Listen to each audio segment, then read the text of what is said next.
Good morning, good afternoon, good evening, everyone. It is with extreme sense of gratitude and love that I welcome all of you who is able to be here today with me. I ask that the spirit of light, the beneficent pleiad of spirit, to be with us here today. I Give me just a second. I'm having some technical difficulties.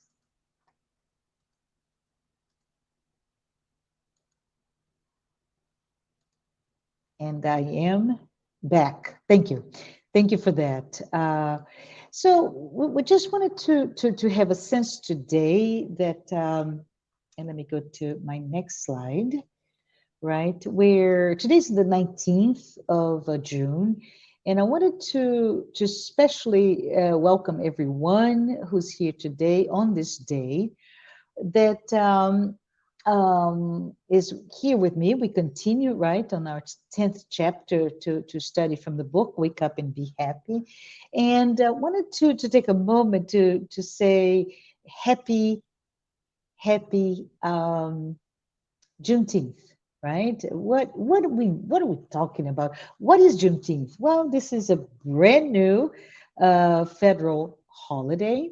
Um, it was just declared a federal holiday here in the U.S. about a year ago, and we're here, and I'm truly feel very honored to be able to be with you, talking to you today to celebrate what we say here, right? Faith, celebrate life. So, for those of you who are not in the United States and who know nothing about Juneteenth, it's a celebration on the 19th of June today of the emancipation of all enslaved African Americans. So, just so you know, about a year ago, as I said before, the federal government proclaimed Juneteenth as a federal holiday.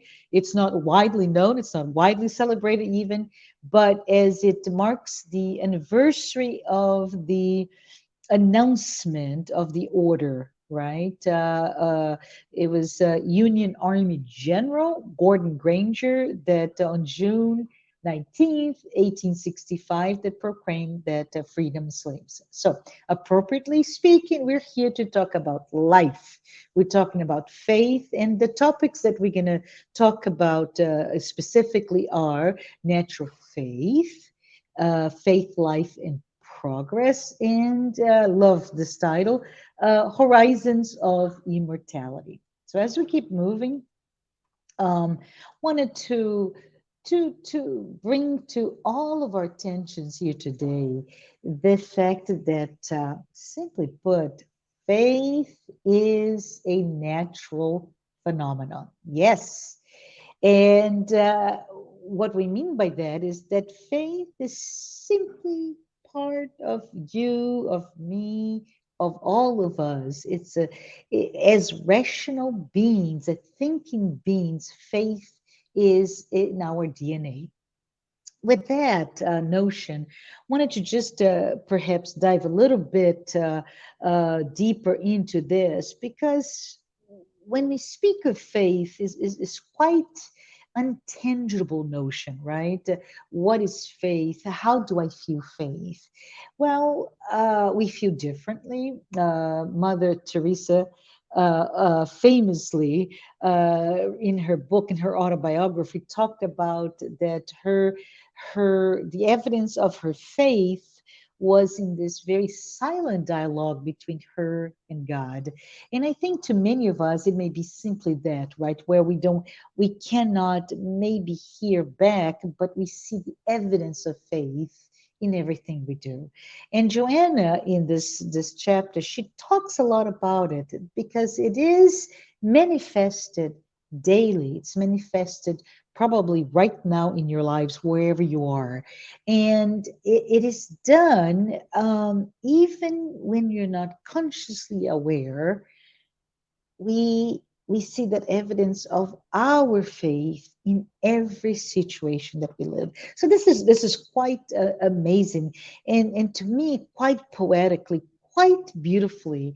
And as it's seen in the slide, I would like to read here, right? The faith is to allow oneself to be guided without any worries in every instance. And it is a tacit demonstration of life, a faith of life in life, people, and all things. This is faith.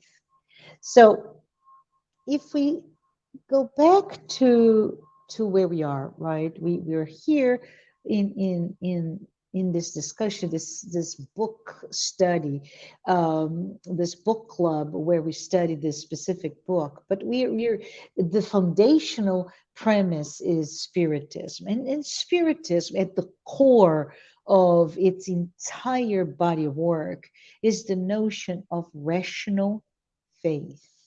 And I can tell you my own path, grasping, grappling, understanding, coming to terms with what does it mean.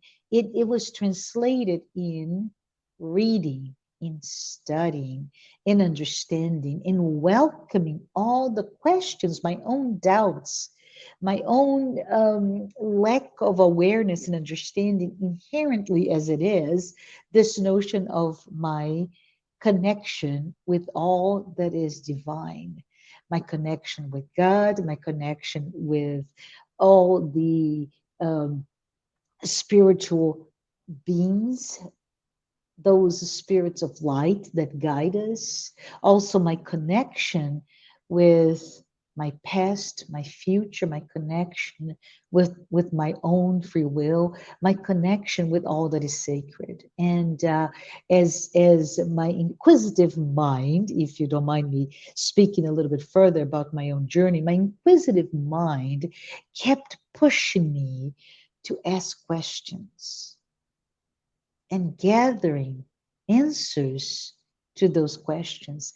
And the more I was able to assimilate, to understand, to grasp those concepts, many times quite abstract, the more my faith as a rational being, as a thinking being, was materialized, and the stronger I became.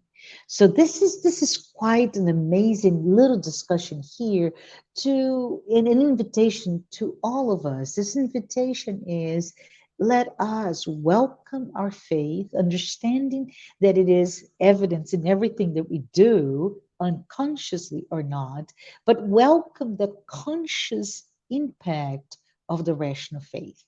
So when faith is made rational, we use it, we channel it, we work with it to manage our own behaviors. As I said before, we use it to channel the questions and the doubts that we have, to channel understanding and seeking answers in a very peaceful manner. It is also used to manage our own conflicts. I've said this before, and I would like to bring it up again. One of the seminal books written by the spiritual author Joanna de Angelis, as psychographed by the medium Divaldo Pereira Franco, the Brazilian medium.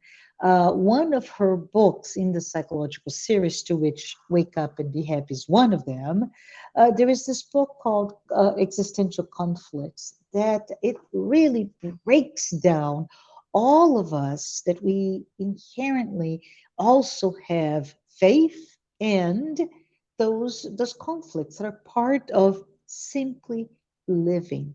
And in the discussion about faith, we also must discuss welcoming those questions, those doubts, those conflicts. But we welcome them, we manage them so that we are not in a position to suffer unnecessarily. So I pause here to just simply ask you, wherever you are, can you think of a moment in your life that faith was evidence? I can. And as you perhaps close your eyes, perhaps you pause to think about it, can you also perhaps look at it? Was that moment of faith, that evidence of your faith, was it an example of a blind faith, that which was unconscious, or of rational faith? I challenge you to spend a few moments thinking about it so that you can become aware of that which for most of us is not well contained. It is still very abstract.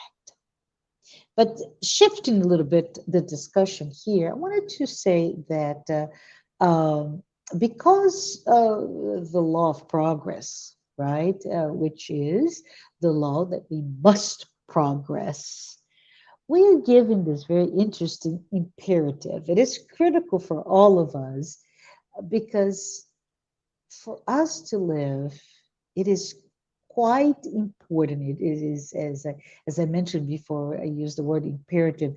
We're faced with this imperative, this duty to think, to ponder, to study. But most importantly, we're faced with the duty to grow, to become more, to become better, to stretch out of our current comfortable zone for me. So, that duty that we have inherent in all of us is to acquire our own moral resilience. And this resilience is laced with faith. So the resilience, as we know, and I love the mental picture of resilience as that rubber band, right? A rubber band, which may be maybe this small, right? And I'm putting my hands in front of my face here, but it's quite maybe, let's say, 3 inches or 5 to 10 centimeters. And as you stretch it, it goes back to its original size, right? And that's what resilience can be described in all of us. When we are, put off guard, off kilter, off balance for whatever it is, and it could be a disease, it can be a moment of extreme loneliness, it can be, oh, I don't know, unemployment or any type of concerns for your family member, for a friend, whatever that may be, or what we call misfortune of life. Once that moves us to a place of not resting, resilience is knowing that you go back, you stretch, but you come back. In many different people may call it resilience is that awareness that we're in that little rowboat, right? And we know that we're going to go from here to there, but there are currents, right, that push us out of our destination, out of our north, our area that we want to keep, and to have faith and working with our own resilience is to understand and correct the course so that we can reach where we want to be. So, continue with this metaphor of faith. Without it, right? With faith, you are able to counter those forces that play against our will. But without faith, each wind that blows, each current that will take us off course will move us adrift, and we won't have our north star to know that either I'm going to go or I'm going to take to the place I want to be. So here is just simply put an awareness that faith will help us understand our notion, uncover the notion within ourselves of resilience so that we can sustain our balance, our peace, and our serenity. So I'm going to move to another slide just so to let me move here, perhaps. Yes, now we have a good place so that we can talk a little bit about faith, life, and progress. All right. So we talked about this natural faith. Faith is everywhere. Faith is inside of us, consciously or unconsciously. But there is this interconnected notion in this chapter of the book that faith is about life, but also faith and life leads to progress, right? Faith is this star, in the complete darkness of the night when we have nowhere, we don't have a sense of what's going on, and faith connects us, right, and leads us to it is our north star, it is our ideal, and the word here that comes quite strong to me is um, the word aspirational, right? The term aspirational ideal, and with that, having faith, it it is the mechanism that catapults us forward. It is the mechanism to give us strength. It is really foundational to our will to continue. Faith leads us toward all those goals and successes and aspiration, as I mentioned before, ideals that we have. So it's important when we talk about those, those big lofty words. It's my goal, it's my aspirational ideal, it's my life, what I want to do. It is important for us to stop and think about it. For me, what are those goals?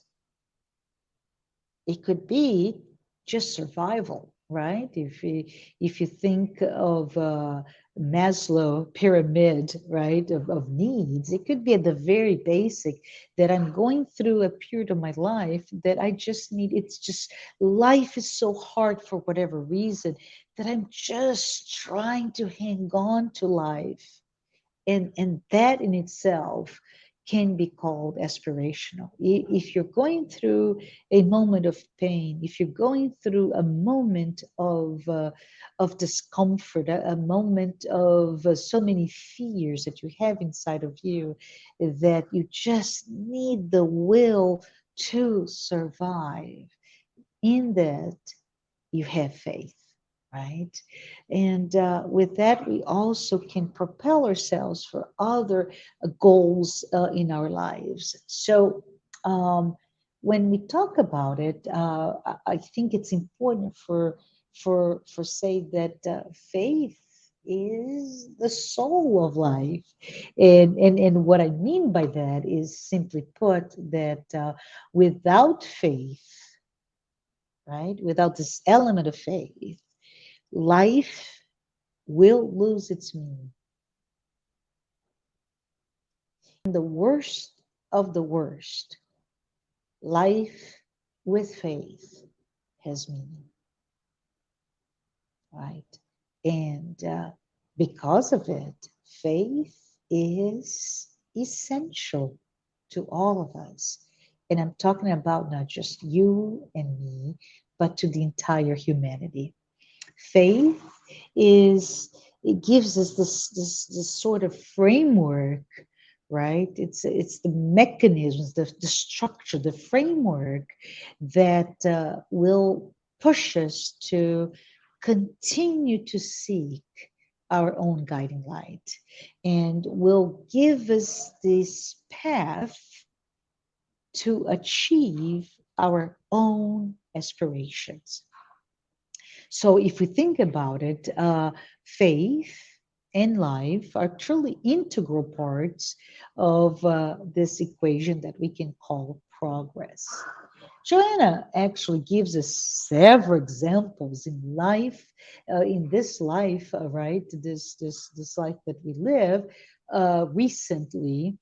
Um, And by that I mean in relative terms. So she gives us several examples of people that committed their lives themselves to live a life fulfilled with purpose. And I love it because we all have our own purpose, right? We all have our own meaning, our desire to live with that meaning, that core that sustains us. And I just want to ask you, who can you think of would be someone, an example of someone who devoted themselves to a cause? Who would that be? Examples close to us can be, I don't know, your father, who perhaps had very little support, financial structure, education, and gave it all to provide to you and your family, right?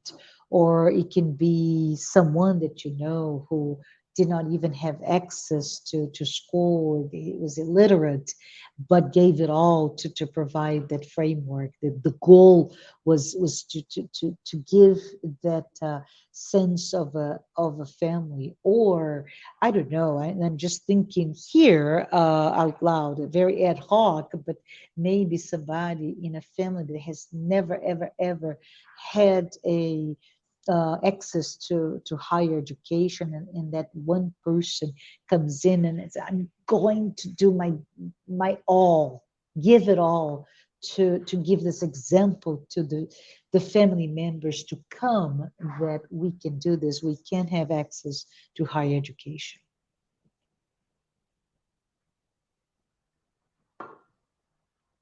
Did it sparkle any memories of anybody? Well, think about it. Joanna, in her book, she lists a couple of people. Ignaz Semmelweis, who is the person who, oh my goodness, he dedicated his life entirely to the solution to how to deal with infections. To the point that he's still considered today as the father of asepsis. Our own Thomas Edison. We all have heard about him, right? And how many times had he not found the right solution to what he was seeking? And he's remembered not for his failure, but for his persistence. He's remembered not for even what he did, but how he opened the path for so many inventions, right?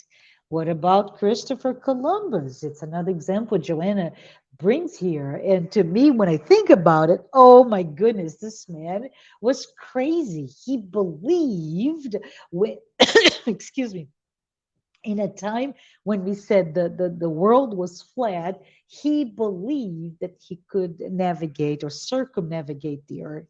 He believed that he would find, in this case, India, right? But he was able to discover where I sit today in America, and he really opened the idea of proving that we are indeed not that flat world as it was believed until then, right? Closer to us, who are spiritists, our own Allan Kardec.